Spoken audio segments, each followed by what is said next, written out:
नई दिल्ली में आज केंद्रीय वित्त मंत्री की अध्यक्षता में वित्त मंत्रियों की बजट पूर्व परामर्श बैठक का आयोजन। मुख्यमंत्री भूपेश बघेल ने रखी कई मांगे।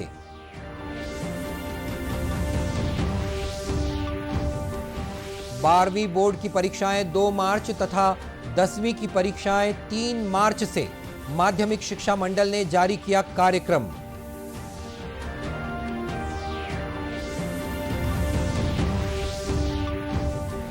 देश भर में बढ़ रहे ओमिक्रॉन के मामले। छत्तीसगढ़ में एक दिन में मिले कोरोना के 100 से अधिक मरीज।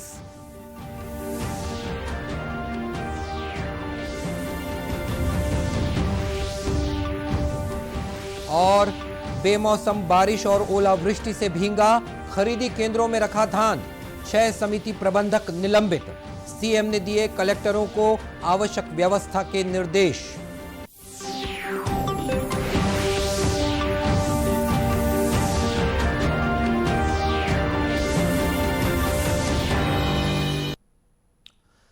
नमस्कार, आप देख रहे हैं दूरदर्शन समाचार। मैं हूं मनीष अहलूवालिया और अब समाचार विस्तार से। केंद्रीय वित्त मंत्री निर्मला सीतारमण की अध्यक्षता में देश के सभी राज्यों और केंद्र शासित प्रदेशों के वित्त मंत्रियों की बजट पूर्व परामर्श बैठक आज नई दिल्ली में आयोजित की गई। छत्तीसगढ़ के मुख्यमंत्री भूपेश बघेल भी इस बैठक में शामिल हुए। उन्होंने बैठक में कई महत्वपूर्ण सुझाव दिए। मुख्यमंत्री ने कहा कि एनएमडीसी का मुख्यालय छत्तीसगढ़ में स्थानांतरित किया जाए तथा अमरकंटक में संचालित केंद्रीय आदिवासी विश्वविद्यालय का एक कैंपस बस्तर की जनजातियों के विशेष अध्ययन हेतु छत्तीसगढ़ में भी खोला जाए। मुख्यमंत्री ने कहा कि नैक का क्षेत्रीय कार्यालय रायपुर में खोला जाए, साथ ही राज्य में विश्वविद्यालय अनुदान आयोग का क्षेत्रीय कार्यालय खोला जाए। बैठक में उन्होंने प्रधानमंत्री ग्राम सड़क योजना में आवंटन से संधारण व्यय करने की अनुमति का प्रावधान भी आगामी बजट में करने का आग्रह किया तथा इस योजना में वित्त पोषण अनुपात 90:10 निर्धारित करने की मांग की, जिसमें केंद्र का हिस्सा 90% और राज्य का हिस्सा 10% हो, ताकि राज्यों पर इसका अतिरिक्त वित्तीय भार न आए। मुख्यमंत्री ने जल जीवन मिशन में केंद्रांश और राज्यांश का अनुपात 50:50 के स्थान पर 75:25 किए जाने की बात भी कही। इसी तरह उन्होंने आगामी बजट में रायपुर में इंटरनेशनल कार्गो टर्मिनल प्रारंभ करने की मांग भी रखी। उल्लेखनीय है कि केंद्रीय वित्त मंत्री निर्मला सीतारमण ने पिछले सप्ताह कृषि और कृषि प्रसंस्करण उद्योग, बुनियादी ढांचा और जलवायु परिवर्तन, वित्तीय क्षेत्र और पूंजी बाजारों, सेवाओं और व्यापार, सामाजिक क्षेत्र, ट्रेड यूनियन तथा मजदूर संगठन के प्रतिनिधियों और विशेषज्ञों के साथ आर्थिक विशेषज्ञों के साथ भी बैठकें की थी। छत्तीसगढ़ माध्यमिक शिक्षा मंडल ने 10वीं और 12वीं बोर्ड परीक्षाओं का विस्तृत कार्यक्रम जारी कर दिया है। बोर्ड की परीक्षाएं 2 मार्च से शुरू हो जाएंगी। जारी कार्यक्रम के मुताबिक 12वीं की परीक्षा 2 मार्च से शुरू होकर 30 मार्च तक चलेंगी। वहीं 3 मार्च से 23 मार्च तक 10वीं की परीक्षा ली जाएगी, जबकि फिजिकल एजुकेशन की परीक्षा 3 मार्च से 11 मार्च तक होगी। दोनों कक्षाओं की परीक्षाएं सुबह 9 बजे से दोपहर 12:15 तक होंगी। ये सभी परीक्षाएं ऑफलाइन होंगी। उल्लेखनीय है कि कोरोना की वजह से पिछली बार हाई स्कूल और हायर सेकेंडरी की परीक्षाओं और मूल्यांकन का तरीका बदल दिया गया था, लेकिन इस बार परीक्षा फिर से पुराने पैटर्न पर लौट आई है। देश में कोरोना के नए वेरिएंट ओमिक्रॉन ने पांव पसारना शुरू कर दिया है। देश भर में पिछले 24 घंटों में ओमिक्रॉन ने कुल 961 मामले सामने आए हैं।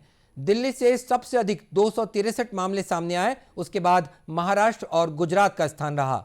22 राज्यों और केंद्र शासित प्रदेशों से ओमिक्रॉन के मामले लगातार सामने आए हैं। विश्व स्वास्थ्य संगठन ने चेतावनी दी है कि डेल्टा और ओमिक्रॉन वेरिएंट का एक साथ फैलाव कोविड की खतरनाक सुनामी की ओर बढ़ रहा है। WHO के महानिदेशक टेड्रोस अधानम गैब्रियसिस ने कहा है कि इन 2 वेरिएंट के कारण कोविड संक्रमितों की संख्या तेजी से बढ़ रही है। अस्पतालों में भर्ती होने वालों की संख्या बढ़ाने और से स्वास्थ्य कर्मियों पर दबाव बढ़ रहा है और स्वास्थ्य देखभाल व्यवस्था चरमराने की कगार पर है। इधर छत्तीसगढ़ में भी कोरोना संक्रमण की रफ्तार बढ़ती जा रही है। लगभग 5 महीने बाद एक ही दिन में 100 नए मरीजों की पहचान की गई। इसी तरह प्रदेश में कुल संक्रमित मरीजों की संख्या 463 पहुंच गई है। प्रदेश के रायगढ़ जिले में सर्वाधिक 40 मरीजों की पहचान की गई। नए वेरिएंट से बचाव के लिए छत्तीसगढ़ सरकार ने भी तैयारियां शुरू कर दी है। मुख्यमंत्री भूपेश बघेल ने ओमिक्रॉन और कोविड संक्रमण से बचाव के लिए जिला कलेक्टर्स को सभी एहतियाती उपाय अपनाने के निर्देश दिए हैं। उन्होंने सभी जिलों में कोविड टेस्टिंग बढ़ाने और अस्पतालों में किसी भी आकस्मिक स्थिति से निपटने के लिए सभी आवश्यक तैयारियों को सुनिश्चित करने के निर्देश दिए हैं। मुख्यमंत्री ने कहा है कि कोविड प्रोटोकॉल का सख्ती से पालन सुनिश्चित किया जाए और संक्रमण की स्थिति पर नजर रखने के लिए प्रशासन और स्वास्थ्य अमले को सतर्क किया जाए। साथ ही मुख्यमंत्री ने कोरोना से बचाव के लिए 3 जनवरी से प्रदेश में प्रारंभ हो रहे 15 से 18 वर्ष के किशोर और किशोरियों के टीकाकरण तथा 10 जनवरी से स्वास्थ्य कर्मियों, फ्रंटलाइन वर्कर्स और गंभीर बीमारियों से पीड़ित 60 वर्ष से अधिक आयु के लोगों को कोरोना वैक्सीन की तीसरी खुराक देने के अभियान के संबंध में जागरूक करने के निर्देश दिए हैं। बेमौसम हुई बारिश और ओलावृष्टि के कारण प्रदेश के खरीदी केंद्रों में रखे धान के बड़े पैमाने पर खराब होने की आशंका है। मुख्यमंत्री भूपेश बघेल ने प्रदेश में असामयिक वर्षा और ओलावृष्टि से फसलों और घरों को हुई क्षति का त्वरित आकलन करने के निर्देश सभी जिला कलेक्टर्स को दिए हैं। उन्होंने कहा है कि प्रभावित लोगों को राजस्व पुस्तक परिपत्र के प्रावधानों के तहत तत्काल आवश्यक सहायता उपलब्ध कराई जाए। श्री बघेल ने जिला कलेक्टर्स को वर्षा और ओलावृष्टि से संग्रहण केंद्रों में रखे धान को बचाने के लिए कैप कवर लगाने और पानी निकासी की व्यवस्था सुनिश्चित करने के निर्देश भी दिए हैं। वहीं खाद्य मंत्री अमरजीत सिंह भगत ने असामयिक वर्षा से उत्पन्न स्थिति के हालात का जायजा लेने रायपुर जिले के धान उपार्जन केंद्रों का निरीक्षण किया। निरीक्षण के दौरान इन उपार्जन केंद्रों में धान की सुरक्षा के लिए पर्याप्त व्यवस्था नहीं होने पर नाराजगी जताते हुए उन्होंने केंद्र प्रभारी के विरुद्ध कार्रवाई करने के निर्देश दिए। इसी तरह कलेक्टर सौरभ कुमार ने रायपुर जिले के विभिन्न उपार्जन केंद्रों का निरीक्षण किया। उन्होंने निरीक्षण के दौरान बंगोली और दौंदेकला उपार्जन केंद्रों में बारिश से धान की सुरक्षा में लापरवाही बरतने पर केंद्र प्रभारी के विरुद्ध कार्रवाई करने के निर्देश दिए। मंत्री और कलेक्टर की नाराजगी के बाद छत्तीसगढ़ सहकारी सोसाइटी अधिनियम एवं प्राथमिक कृषि साख सहकारी समिति कर्मचारी सेवा नियम के तहत अपने कर्तव्य पालन में लापरवाही बरतने के कारण दौंदेकला, बंगोली, मंदिर हसौद, जरौद, नारा और सरोरा के समिति प्रबंधक को तत्काल प्रभाव से निलंबित कर दिया गया है। इधर कोरिया कलेक्टर श्याम धावड़े ने जिले में बेमौसम बारिश और खराब मौसम के मद्देनजर जिले के सभी 41 धान खरीदी केंद्र प्रबंधकों को धान सुरक्षा के सख्त निर्देश दिए हैं। उन्होंने कहा कि किसी भी प्रकार की कोताही और लापरवाही बर्दाश्त नहीं की जाएगी। जिला पंचायत सीईओ कुणाल उद्दावत ने कहा है कि सभी खरीदी केंद्रों में पर्याप्त व्यवस्था के निर्देश दिए गए हैं। लापरवाही बरतने वालों के खिलाफ कड़ी कार्रवाई की जाएगी। मौसम की पूर्व से चेतावनी थी, तो मौसम विभाग के द्वारा जो प्रेडिक्शन किए गए हैं वो भी समस्त जिले के हमारे जो समिति के उपार्जन केंद्र के प्रभारी हैं उनके साथ शेयर कर दिया गया है तथा सभी जगह कैप कवर की व्यवस्था, ढकने की संपूर्ण व्यवस्था की गई है और इसको प्रायरली भी मौसम के ऊपर भी जो है निगरानी रखी जा रही है। उन अधिकारियों और नोडल अधिकारियों के द्वारा जो है सतत निरीक्षण किया जा रहा है, किसी भी प्रकार की लापरवाही नहीं होगी। उल्लेखनीय है कि प्रदेश में 1 दिसंबर से धान खरीदी शुरू हो गई है। इसके तहत अब तक 13,74,858 किसानों ने 52,90,339 मीट्रिक टन धान की खरीदी की जा चुकी है। राज्य के 2,484 धान उपार्जन केंद्रों में धान खरीदी की जा रही है। वहीं अब तक 19,91,702 मीट्रिक टन का डीओ जारी कर दिया गया है और उपार्जन केंद्रों से मिलर्स द्वारा 15,23,098 मीट्रिक टन धान का उठाव भी हो चुका है। त्रिस्तरीय पंचायत उपचुनाव के अंतर्गत रायपुर जिले में कुल 64 रिक्त पदों के लिए चुनाव कराए जाएंगे। जिले के लिए जनपद पंचायत सदस्यों, सरपंचों तथा पंचों के रिक्त पदों की पूर्ति के लिए उपचुनाव हेतु कार्यक्रम जारी कर दिया गया है। इसके तहत निर्वाचन की सूचना का प्रकाशन, नाम निर्देशन पत्र प्राप्त करना, स्थानों के आरक्षण के संबंध में सूचना का प्रकाशन और मतदान केंद्रों की सूची का प्रकाशन 28 दिसंबर मंगलवार को किया गया, जबकि नाम निर्देशन पत्र प्राप्त करने की अंतिम तारीख 3 जनवरी निर्धारित की गई है। रायपुर के उप जिला निर्वाचन अधिकारी यूएस अग्रवाल ने बताया कि नाम निर्देशन पत्रों की जांच 4 जनवरी से की जाएगी, जबकि नाम वापस लेने की अंतिम तारीख 6 जनवरी निर्धारित की गई है। इसके साथ अभ्यर्थियों की सूची तैयार कर उन्हें चुनाव चिन्ह आवंटित किया जाएगा। श्री अग्रवाल ने बताया कि जरूरत पड़ने पर मतदान 20 जनवरी को किया जाएगा और इसी दिन मतगणना का कार्य मतदान केंद्रों पर ही किया जाएगा। उल्लेखनीय है कि रायपुर जिले में कुल 64 रिक्त पदों पर निर्वाचन होना है। इसके तहत जनपद पंचायत सदस्य के 2 पद, सरपंच के 9 और पंच के 53 पद हैं। आजादी के 75 वर्ष पूर्ण होने के अवसर पर देश भर में आजादी के अमृत महोत्सव मनाया जा रहा है। इसके तहत कोंडागांव जिले में भी चित्रकला, सांस्कृतिक कार्यक्रम, मशाल रैली और विचार गोष्ठी जैसे अनेक कार्यक्रम आयोजित किए गए। चित्रकला प्रतियोगिता में स्कूली छात्रों के साथ दिव्यांग बालक बालिकाओं के साथ ही भूतपूर्व सैनिकों और बुजुर्गों ने पूरे उत्साह के साथ हिस्सा लिया। इस दौरान स्कूली छात्र छात्राओं ने आकर्षक सांस्कृतिक कार्यक्रम भी प्रस्तुत किए। जिला पंचायत के मुख्य कार्यपालन अधिकारी प्रेम प्रकाश शर्मा ने बताया कि आजादी का अमृत महोत्सव के अंतर्गत चित्रकला प्रतियोगिता का आयोजन किया गया है, जिसमें दिव्यांग बच्चों, स्कूली छात्र छात्राओं, भूतपूर्व सैनिकों और बुजुर्गों ने हिस्सा लिया।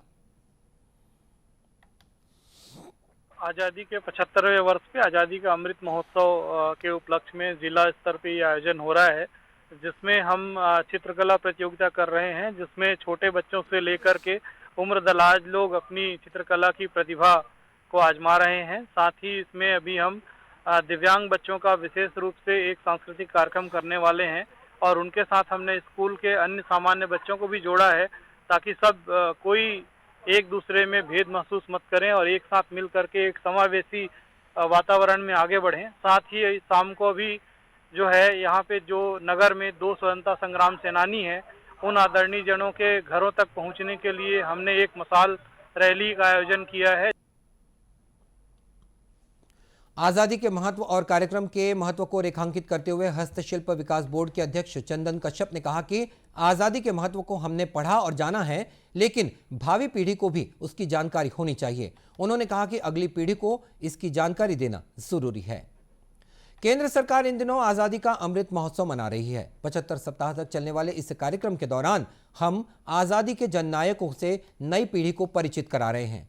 आजादी के सफर के आज की कड़ी में हम बात कर रहे हैं स्वतंत्रता संग्राम सेनानी और शिक्षाविद कन्हैयालाल मानिकलाल मुंशी के बारे में।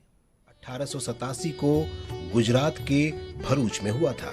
उन्होंने महात्मा गांधी के आशीर्वाद से 1938 में प्रसिद्ध शिक्षण संस्थान भारतीय विद्या भवन की स्थापना की। कन्हैयालाल मानिकलाल मुंशी एक प्रतिभाशाली छात्र थे और उन्होंने बीए तथा एलएलबी परीक्षा में शीर्ष स्थान हासिल किया था। वे क्रांतिकारी नेता श्री अरबिंदो घोष से प्रभावित थे।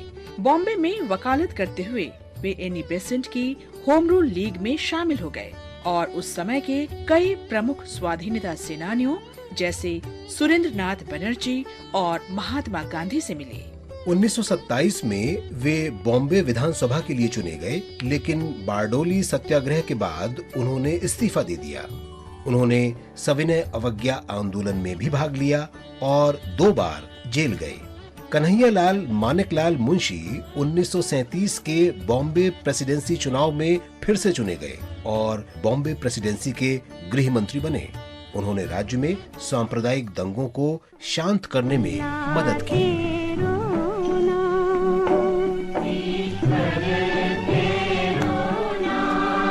स्वतंत्रता के बाद कन्हैयालाल मानिकलाल मुंशी को भारत के संविधान सभा का सदस्य चुना गया और उन्होंने मसौदा समिति, सलाहकार समिति, मौलिक अधिकारों पर उप समिति और अगस्त 1947 में भारत के ध्वज का चयन करने वाली तदर्थ ध्वज समिति सहित कई समितियों में काम किया। कन्हैयालाल मानिकलाल मुंशी 1971 में अपनी मृत्यु तक राष्ट्र सेवा के लिए प्रतिबद्ध रहे। इस महान देशभक्त को हमारा नमन।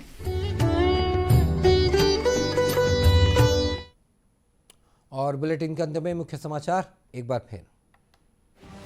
नई दिल्ली में आज केंद्रीय वित्त मंत्री की अध्यक्षता में वित्त मंत्रियों की बजट पूर्व परामर्श बैठक का आयोजन। मुख्यमंत्री भूपेश बघेल ने रखी कई मांगे।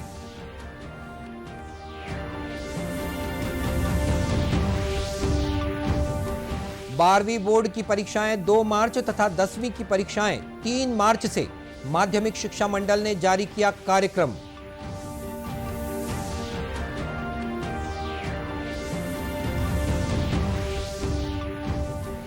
देश भर में बढ़ रहे ओमिक्रॉन के मामले। छत्तीसगढ़ में एक ही दिन में मिले कोरोना के 100 से अधिक मरीज।